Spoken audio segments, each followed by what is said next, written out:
All right, good afternoon, everyone, and welcome to our graduation program. Thank you for participating with us today. My name is Lori Carey, and I'm the CEO of Nebula Professional Development Academy and founder of We Connect the Dots. As a social enterprise, our organization works collaboratively to create positive impact for communities across the globe. We develop immersive learning programs for workforce readiness with a goal to build capacity for adults from all backgrounds and experience levels, resulting in rewarding careers in the fast-growing tech economy. As I hand off the presentation to our graduates to share their experiences and their accomplishments, I want each of you to know that as you close this one chapter in your journey, our team and organization are here to support you and to be a part of your success and your challenges as you build amazing careers and create sustainable lives for yourself and for your families. Thank you, Janavis. Hi, my name is Bayley Arens. I just go through a quick about me. Like Janavis, I'm a New York City native. I was born, raised in Manhattan, in the downtown area. I went to Miami University for undergrad. Go Redhawks. Before the pandemic and before I decided to do this, I was working in the law industry as a legal assistant for a large New York City law firm. Didn't really fall in love with the career. Kind of turned me off to it, for being honest. And then, the pandemic, one silver lining of that was it did give me a great opportunity to pivot careers because unfortunately because of it, I was laid off in my job, but we're fine with that. I was always interested in coding and programming. Personally, me, I just like to build stuff. I like making stuff. It started with my hands using Legos, and now I've just kind of transferred it into a more virtual construction itch that I scratch. And since I've started, I've really never looked back. I just love making things and putting them together, and I've just felt immense satisfaction from doing it here. But my contributions to this actual project was I set up the API with network requests connecting the front end of our website, what each user or admin will just see on the web page, and the database where we store all of the information about raffles. And let me actually get this out of the way right now. Jessica, I'm sorry, I've got to touch on this a little bit just because it's so integral to the stuff I've worked on. I know this is your thing, but I got to touch on tables real quick a little bit because I'm going to be talking about that a lot during my presentation, and if you don't understand that, it's going to be very hard to follow. So in our app, we have a backend database that stores all of our information, and within that, this is just a big overview, I'm not going to try to get too into it, and within that, we have all these tables that categorize the information. Say it's about the ticket, about the members, about the raffle itself. That's how we actually organize all our information within the database. So just overview, keep that in mind when I start talking about these tables, which I will be talking about. I created the raffle pages. So anything that you see front page when it comes into the raffles, either the grid view or the detailed page, I made the skeleton framing of that, like how it would all look within the boxes. We'll get to that later. I made the admin functionality in it. Jessica did make the admin tables and made the admins, but I did everything when it came to actually their functionality within the website. And I wrote the function that would determine the raffle winner and notify said winner when it's into that. So that's a little overview. Let's get into it. Yeah, before that, the little thing I put on that's all over the website is the modal. A modal, it's a little pop-up window that you can see all throughout the site. It gives most of the site its functionality, actually, when it comes to adding raffles, updating raffles, admin people, or even just users and members and the tickets. This is the code that you can normally see from it. On a page, there will be a modal, and within the modal, there will be a little other component, and this isn't all of it, but so you have the modal, and within the add raffle, this is what the add raffle looks like. This is the framework of what you will see. Yeah, let's keep moving on that. That's just more things. So let's get into the meat and potatoes of it. The API. So I researched how to connect the front end of our website, like I said before, what you're seeing, and the back end where we're creating all of our databases and all the information is being stored that we're gonna have to pull from or update. So to do that, we decided to use a server listener with network requests. So if you, like I'm talking back to those tables, if we needed to get a table, like just bring a table with the information, get a certain thing out of that table, just get a table by an ID. If we needed to update that table, just update the information that's already in there. If we had to add to it, just delete it. Anything like that, that's going to have to go through the API I created to send the network requests and talk to the back end of the server and the database. It's the full CRUD functionality, so that's create, read, update, and delete. Anything that's happening like that on the site is something I have my fingerprints all over. As you can see, here's just some examples of the code. We've got the getting the tables by ID, both from the back end and the front. Oh, I got that backwards, both by the back end and the front end. But that is what the code would look like. And I will demonstrate that live in a second, and I will do that with the categories.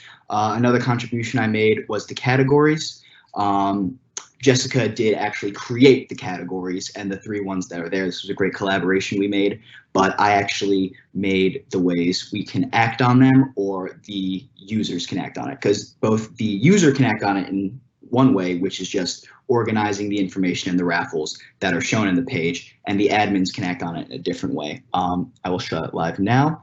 So you can see my web page is going to look a little different from Janivi's, is because I had to go back into the back end and make myself an admin when I signed up so I could show this off.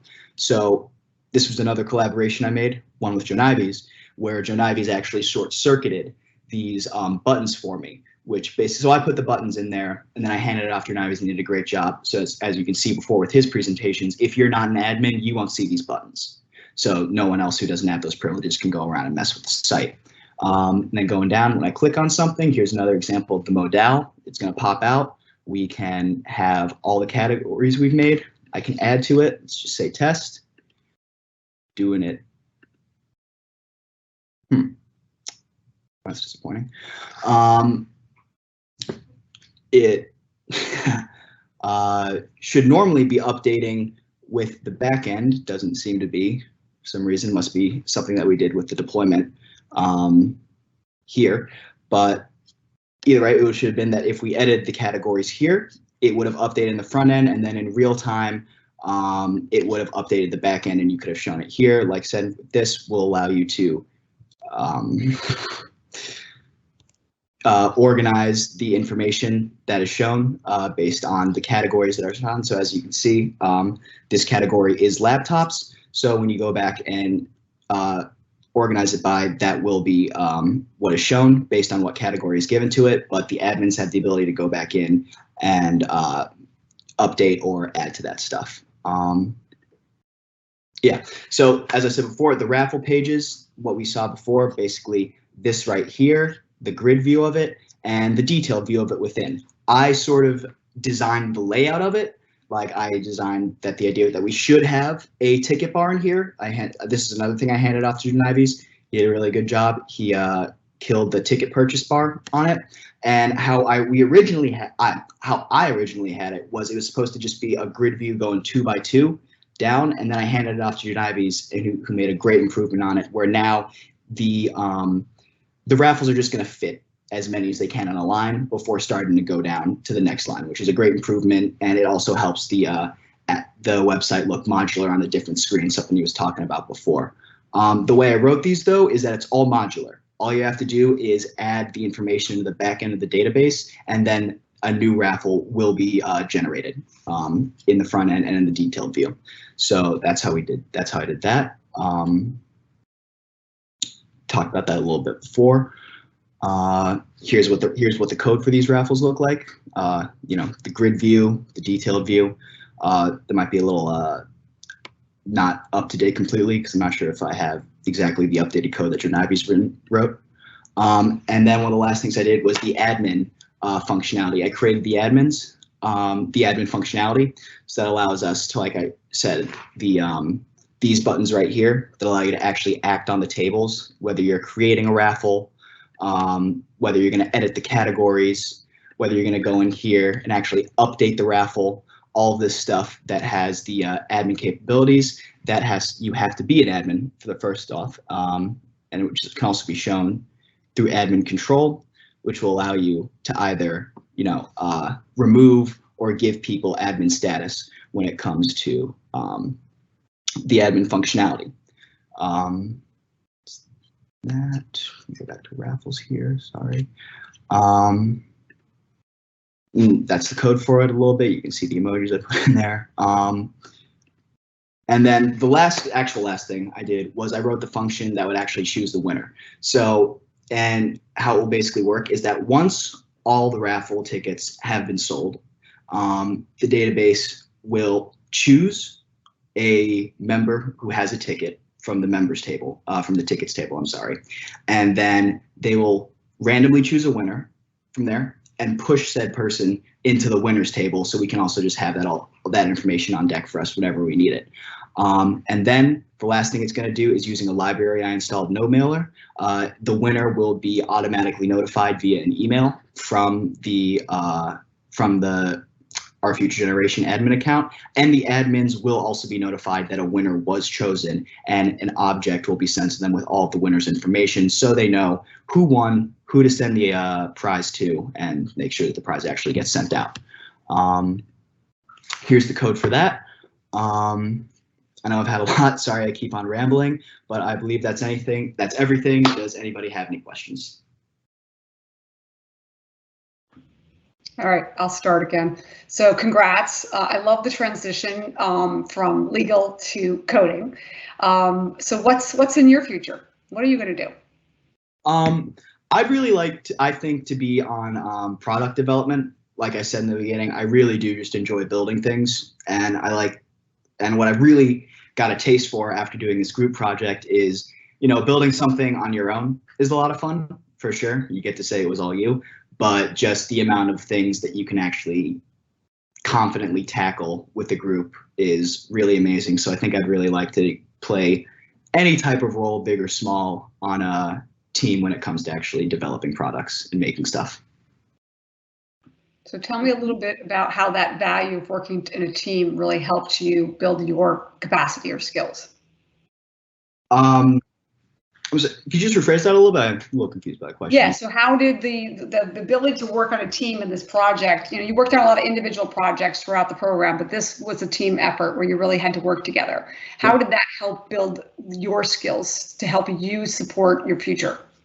Oh, well, sorry, I misheard you a little bit the first time, but how it really helped me was it just learn that, like, I don't have to stress out that much. I don't have to have that gnawing in the back of my head feeling of like, oh, if you just don't do it, it's not going to get done. There are multiple other capable people on my team that I could help delegate tasks with and make sure everything's getting done and everyone could actually do what they wanted to / what they were actually good at. So we probably got the best product that could have come out of any of us individually, that we're all working together and we all got to play to each other's strengths. Fantastic. I'll hand it off to someone else for questions. Thanks, Bailey. Congrats. Yeah, I have a question. What was the most challenging feature you had to work on and the most fun feature you worked on?